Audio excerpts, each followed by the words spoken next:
Story 1. AITA for telling my wife forget it and going out by myself for my birthday instead of going to her fancy dinner reservation? Throwaway account. This has been an ongoing issue in our relationship, and it finally came to a head yesterday. My wife is a planner. It's extremely difficult for her to just go with the flow. If we're going to do something, she wants every detail figured out in advance. For context, she has OCD, which is a big reason why she likes having everything organized and planned. A while back, she asked what I wanted to do for my birthday. I've been completely burned out from work lately, so I told her I wanted something simple. My idea of a good birthday was just going to chain restaurant somewhere nearby and having a relaxed evening. No dressing up, no big plans, no fancy reservations. She immediately asked where I wanted to go and what time. I told her I honestly didn't know and wanted to decide based on how I felt that day. Maybe I'd be in the mood for Olive Garden. Maybe I'd want Chinese takeout instead. The whole point was that I didn't want to plan anything. I explained multiple times that I wanted to see how the day went and make a decision then. Really, I just wanted to eat whatever sounded good at the moment.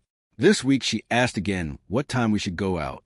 I told her we'd probably leave once we both got home from work, somewhere around 5 or 6 p.m. She seemed frustrated that I still wasn't giving her a specific restaurant. I repeated that I'd decide based on what I was craving that day. She asked if we needed reservations. I told her no, more than once. We'd be walking into a chain restaurant on a Wednesday evening. Reservations weren't necessary. She also asked if I wanted somewhere fancy. Again, I told her no. I wanted a simple night. Yesterday was my birthday, and I finally decided I wanted Olive Garden. My perfect evening was going home, getting some breadsticks, eating dinner, and relaxing for the rest of the night. I got home around 5 p.m.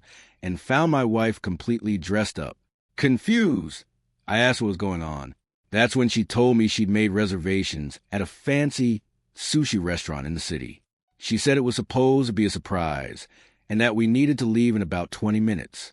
Honestly, nothing sounded less appealing to me in that moment. I reminded her that I wanted Olive Garden. That started an argument. She told me she'd put a lot of effort into getting the reservation. I told her I never asked for any of it and had specifically said multiple times that I wanted a simple, low-key evening. The argument went back and forth for a while. In the end, I left and went Olive Garden by myself. When I got home later, we ended up arguing about it again. Now I'm wondering if I handled the situation badly. Am I the a-hole? Story 2. Am I the a-hole for refusing to let my friend stay with us after she invited herself on our vacation?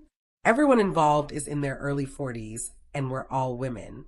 I recently went through a divorce, and honestly, it's been one of the toughest periods of my life. Therapy helped me tremendously, and for the first time in a long while, I finally feel like myself again. As my grandma would say, I got off my rusty dusty. I started going to the gym, reconnected with friends, and focused on rebuilding my life. Overall, I'm in a much better place now. One thing I always enjoyed during my marriage was traveling. My ex and I took frequent vacations, and I realized there was no reason for me to stop doing something I love just because the marriage ended. So I decided to organize a trip with some friends. I invited 5 friends, and 3 of them said yes. One of the people who declined was Diane. She told me she already had several vacations planned and didn't have enough available time off to join us. No problem. I spent time researching accommodations and found a 4-bedroom Airbnb that was perfect for our group. The setup is simple. Asterisk one friend and I each have a master bedroom with a single bed. Asterisk the other 2 friends each have their own room with 2 separate beds. Most importantly, everyone has their own private room. Everything was booked, flights were purchased, and the trip is only a month away. Needless to say, we're all excited. Then this weekend happened. Diane called and told me that one of her other trips had fallen through, which meant she was now free to join us. I thought that was great news. I told her that our Airbnb host owns several nearby properties, so I'd be happy to ask whether another rental was available close to ours. If not, I could ask for hotel recommendations nearby so she could still spend time with us. To my surprise, Diane got upset. She asked why she couldn't just stay in our Airbnb. I explained that all the rooms were already assigned. She knew this because I'd been talking about the trip with her the entire time. Then she asked why I couldn't switch rooms with one of my friends so that she and I could share one of the double rooms. I told her I didn't want to. Call me selfish. Call me mean. Call me whatever you want. But please also remember that I'm a grown woman who values her personal space. I spent the last 12 years sharing a room with my ex-husband. Since the divorce, I've gotten used to having my own space, and I've grown to appreciate it. The other women feel the same way. Most of them are rarely away from their husbands and children, so they were also looking forward to having a private room for a few days. From the very beginning, the plan was simple. Everyone would have their own room. I explained all of this to Diane. Either she doesn't understand it, or she simply doesn't want to. After that, she started calling the other women going on the trip. She's friends with them through me, and apparently she hoped one of them would agree to share a room. Every single one of them said no. They all suggested the same thing we had already suggested. Book a nearby Airbnb or hotel and spend the days with us. I should also mention that money isn't the issue here. We're all professional women with good careers and stable incomes. In fact, Diane frequently travels solo because, in her own words, she doesn't like negotiating plans with other people. The trip she was originally supposed to take, the one that fell through, included her having her own room as well. We're not asking her to do anything she hasn't chosen for herself before. Now she's not speaking to any of us. Part of me feels bad. The other part of me feels bad that I don't feel worse about it. The past year has been incredibly difficult, and I've worked hard to learn how to manage my own emotions again.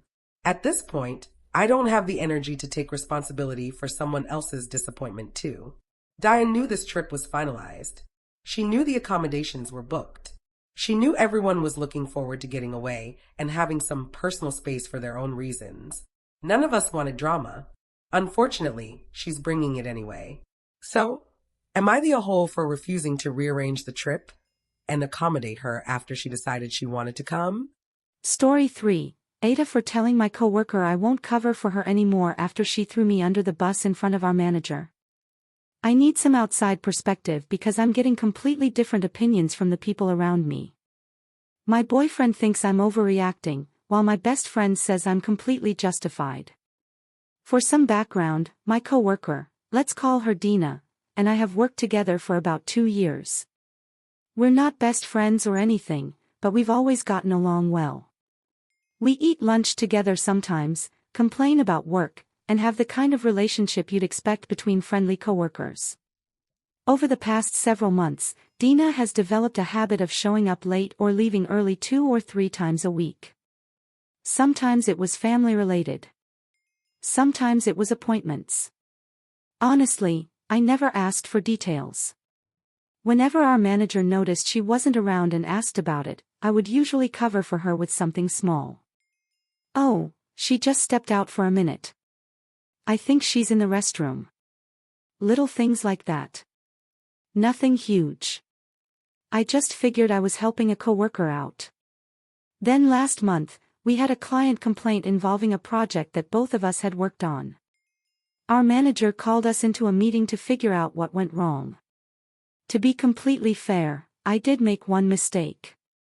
It wasn't a major one, but it was my mistake and I can admit that.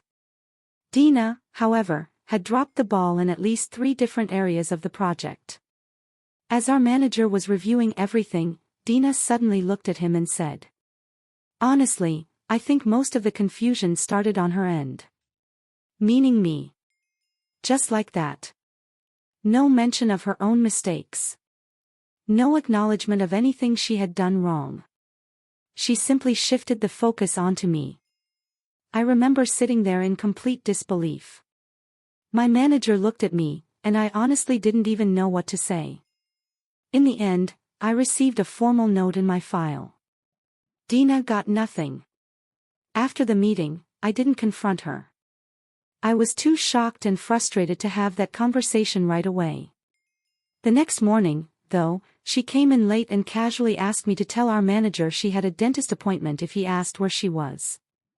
I looked at her and said, "I'm not going to do that anymore." She immediately got quiet and asked what I meant. I told her that after what happened in that meeting, I wasn't comfortable covering for her anymore. She said those were two completely separate situations and that I was being petty. I told her I didn't think they were separate at all. For months, I'd been helping her out whenever she needed it. Then the first time we were both under scrutiny, she had no problem letting me take the blame. Since that conversation, she's been cold toward me. Apparently, she's also been telling another coworker that I'm being dramatic over something that happened weeks ago. Now I'm second-guessing myself. My boyfriend thinks I should have sat down and talked things through with her instead of shutting her down immediately.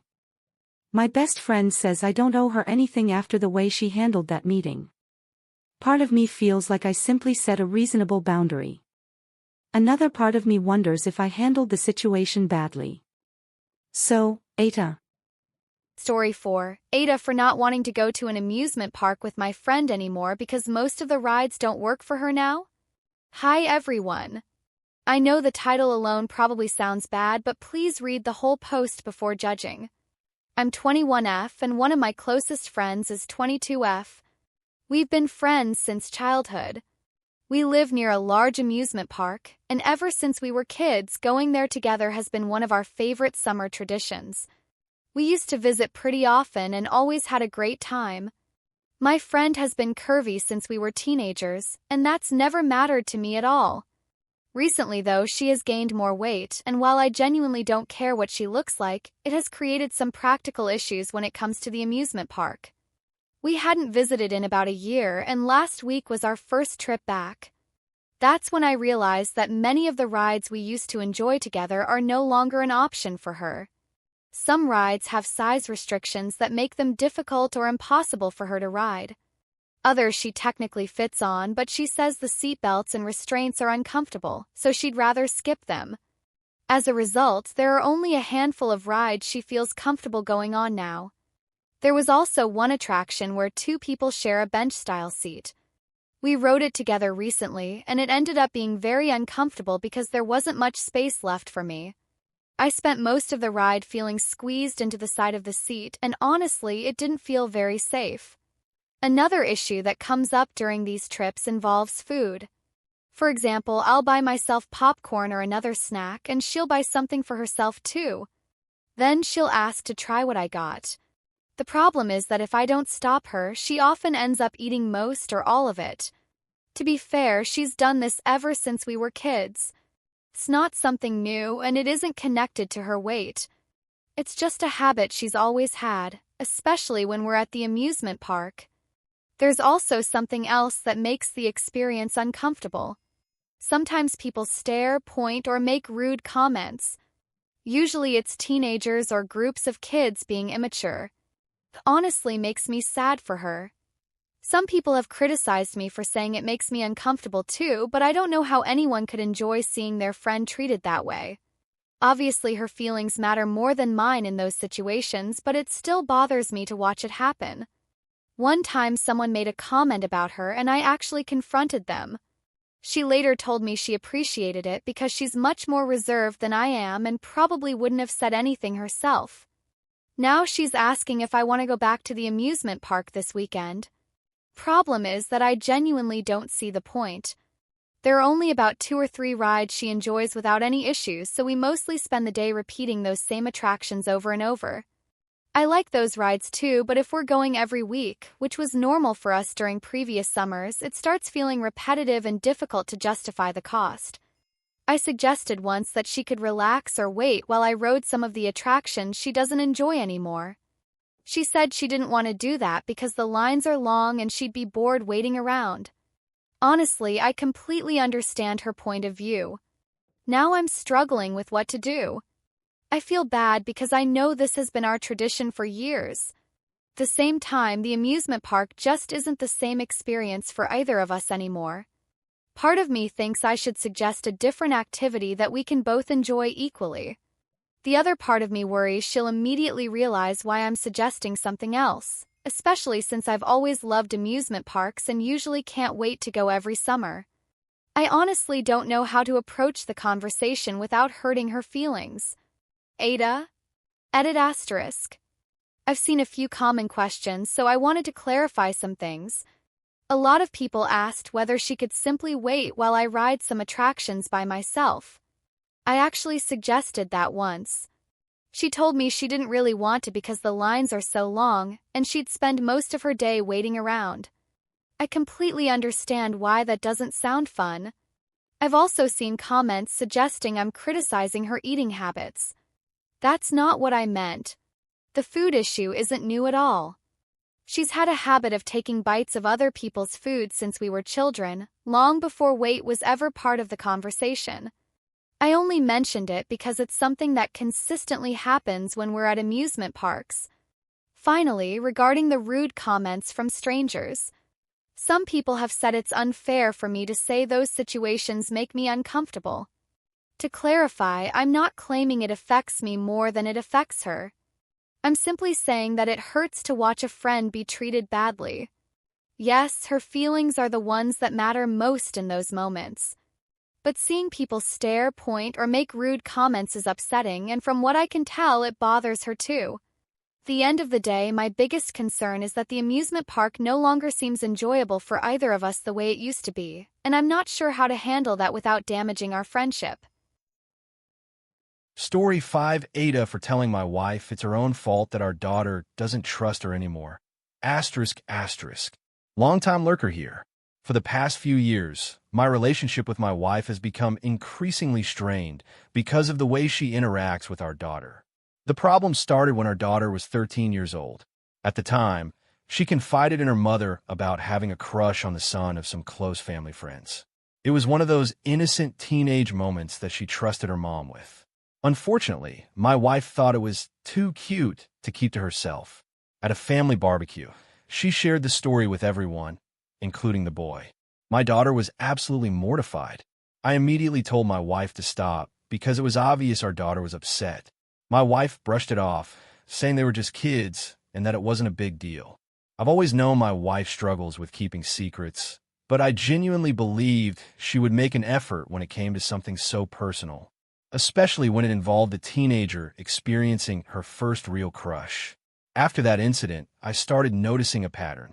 My wife regularly shared details about our daughter's life with other people. To be fair, I probably missed a lot of it for years because it often happened during conversations with her friends when I wasn't around. She never liked me interrupting what she called girl time. But as time went on, I noticed more and more examples. She would tell people about private text conversations, phone calls, personal situations, and things our daughter had told her in confidence. Things our daughter genuinely believed would stay between them.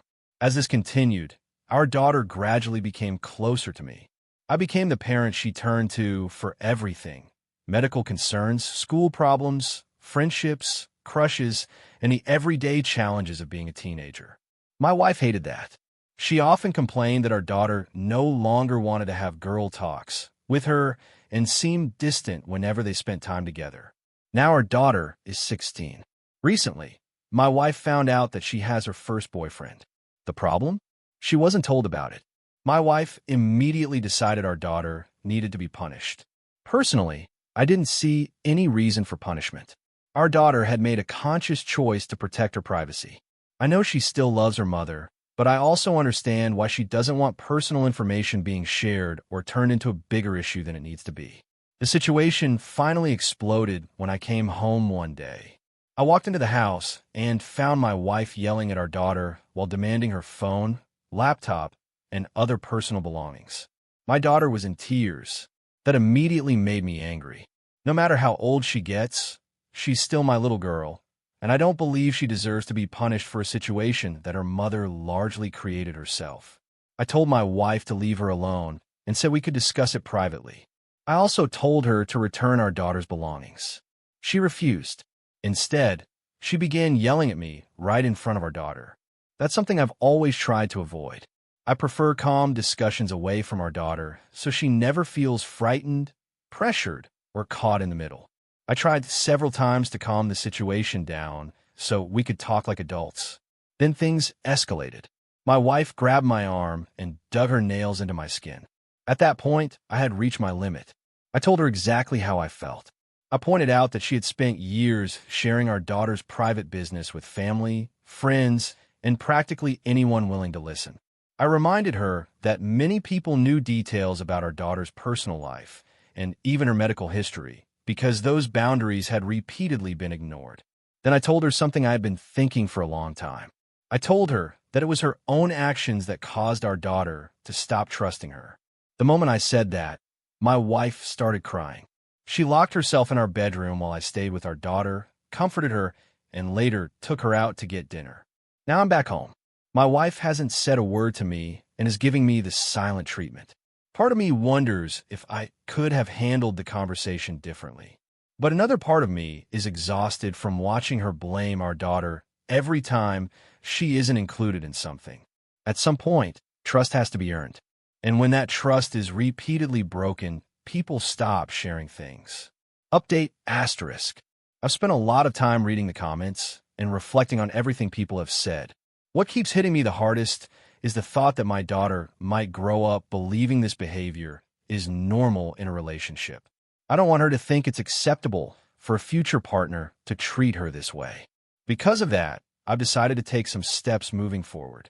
I plan to ask my wife to attend individual therapy before participating in any family therapy with me and our daughter.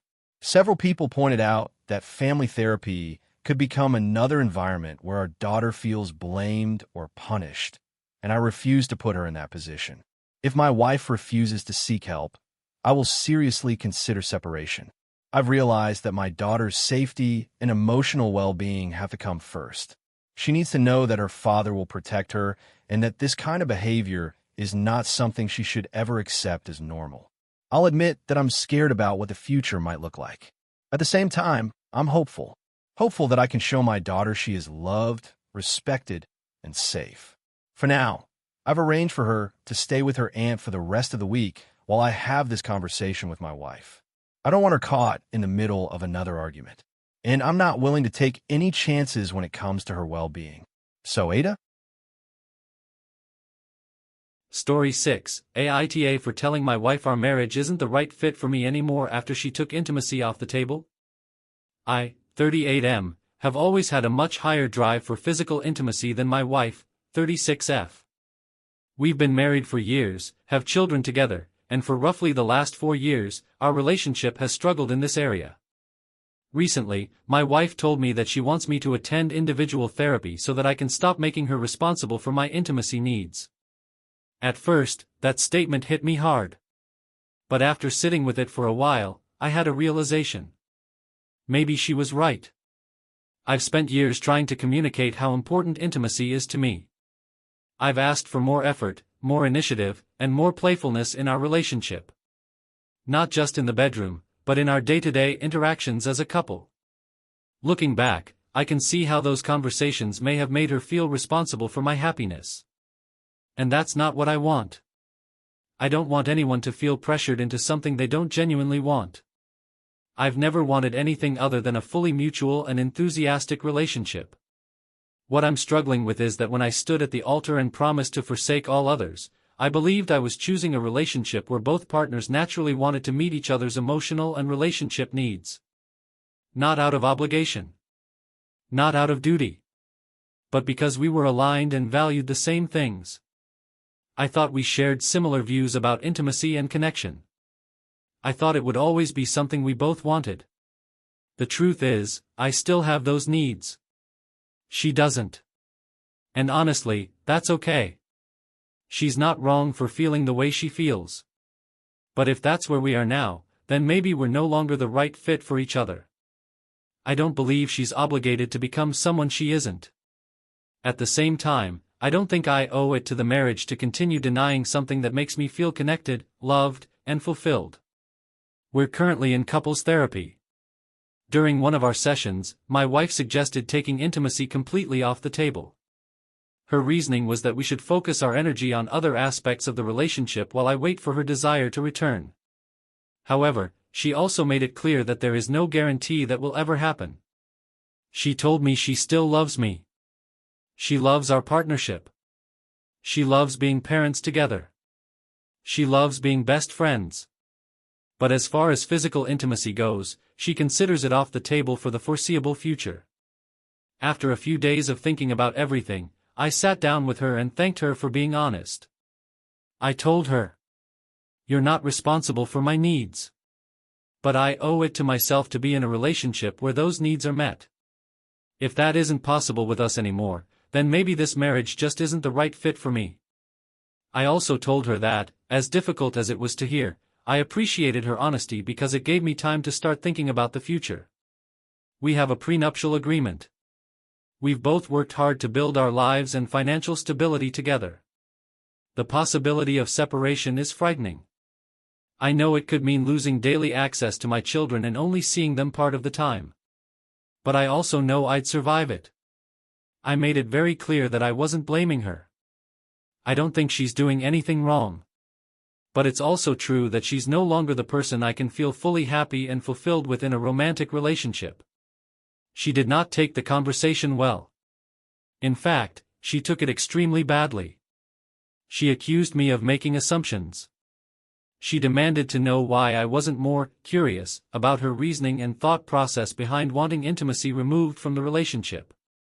She said I had blindsided her. But honestly, I wasn't angry anymore. I wasn't trying to argue.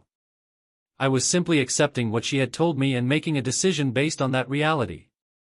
She also took issue with the language I used. But I don't really understand why.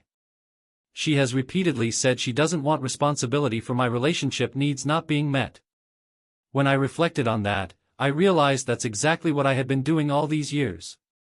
I had been asking her to help solve a problem that ultimately belonged to both of us. This time, I decided to take responsibility for my own choices. And unfortunately, one of those choices may involve accepting that we are no longer compatible in the way we once were. Since then, she's been defensive and angry. Sometimes that frustration spills over even when we're discussing the children and not our relationship. Part of me wonders if I'm missing something. Another part of me feels like I've simply accepted her position and responded honestly. So now I'm left wondering. Ida?